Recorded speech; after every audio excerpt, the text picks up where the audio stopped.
Have they turned the corner? Is this a team that is now in front of our very eyes turning the corner?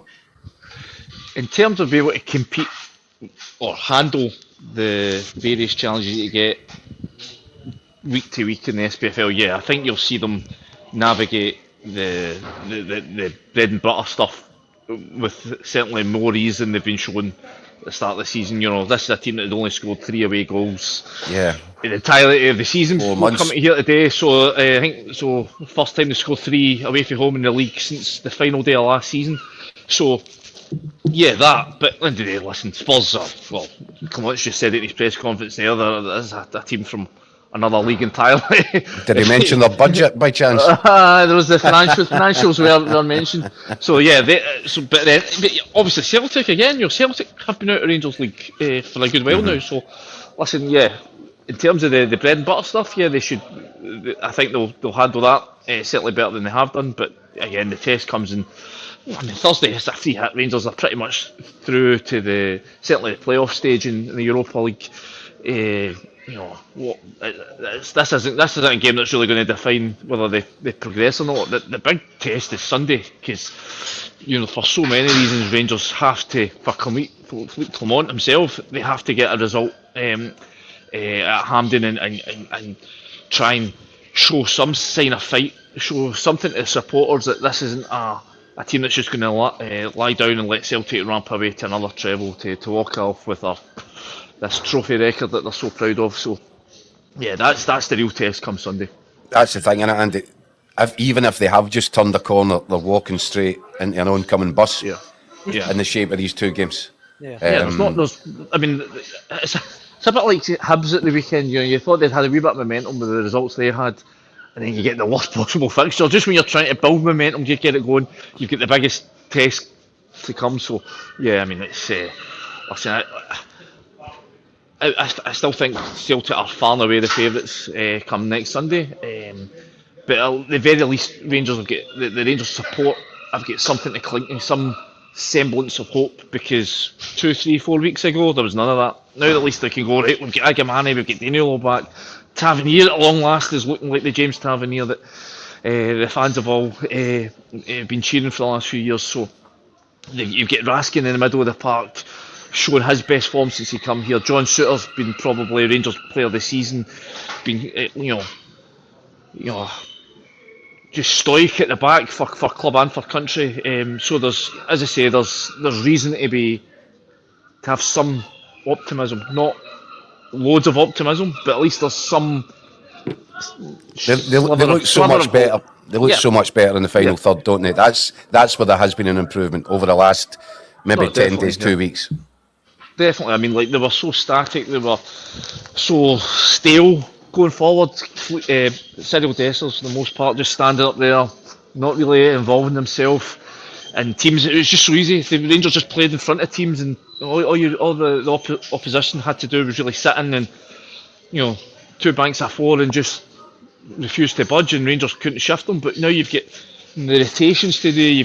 They start off with Danilo up front, Agamani off the left, Czerny off the right, and Hadji in that number 10 role. And at no point did they ever seem to stick to the sort of positions they started off at. So it was constant. They were dragging Ross County about. Ross County have had a tough time. They're sliding down the league. I think it's 3 wins all season, 2 wins in the last 11, something like that. So listen, that's not a great team again. You know, Kelly, who they obviously scudded in the midweek, haven't had a great season either. So again, that has to be taken into account. But certainly, as I say, the signs better. You know, I say there's still a long, long way to go before you can say anything about this Rangers team in terms of being competitive, but better. Andy, let me hit you with a couple of comments from people watching. Rangers Easy OK says, good win, good performance. Things starting to look a lot better with Danilo and Egaman. Desser's better ask Santa for a cushion for the bench. And you mentioned Tavernier there.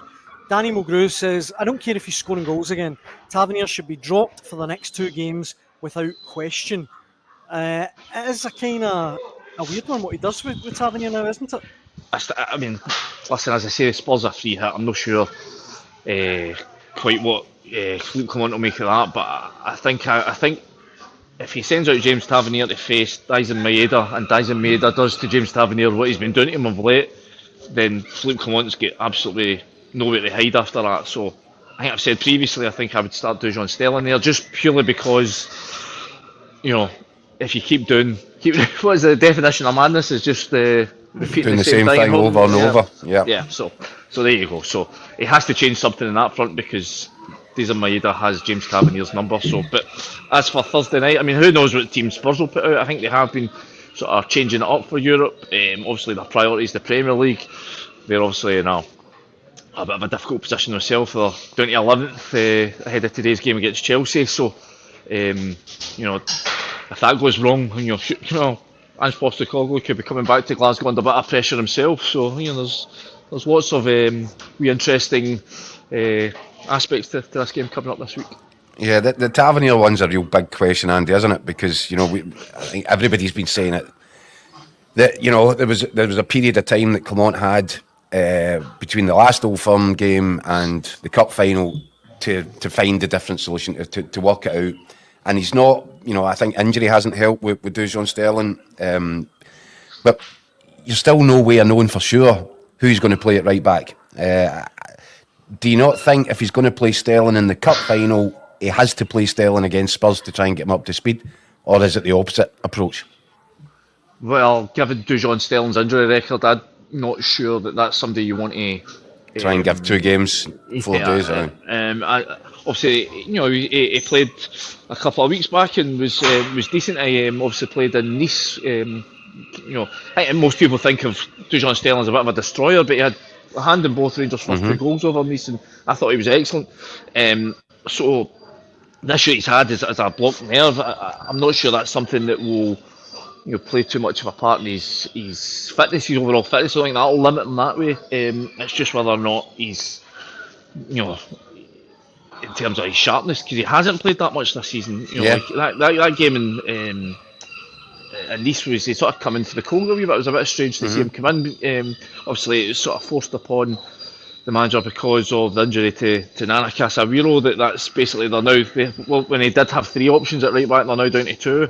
And obviously with Tavernier's form, it felt at times it really should be a straight choice for Dujon Sterling. But again, his injury issues, his fitness issues at times have meant he's probably had to persist with James Tavernier when he wasn't fit enough. He wasn't playing well enough. So listen, I still think it should be Sterling on Sunday.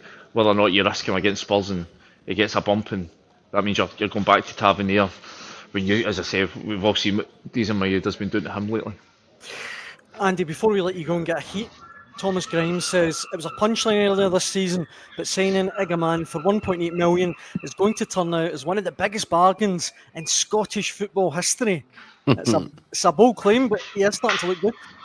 Yeah, listen, I was critical of the decision to sign him and not also go and get somebody who was far more reliable than Cyril Dessers, because I think that's been Rangers' biggest fundamental issue this season. Is everything, doesn't matter what you say about the right back situation, the centre back situation, the balance in midfield, everything breaks down at the centre forward when you've not got a guy who's reliable. And centre forward sets the pace, sets the standard for the team. Yeah, absolutely.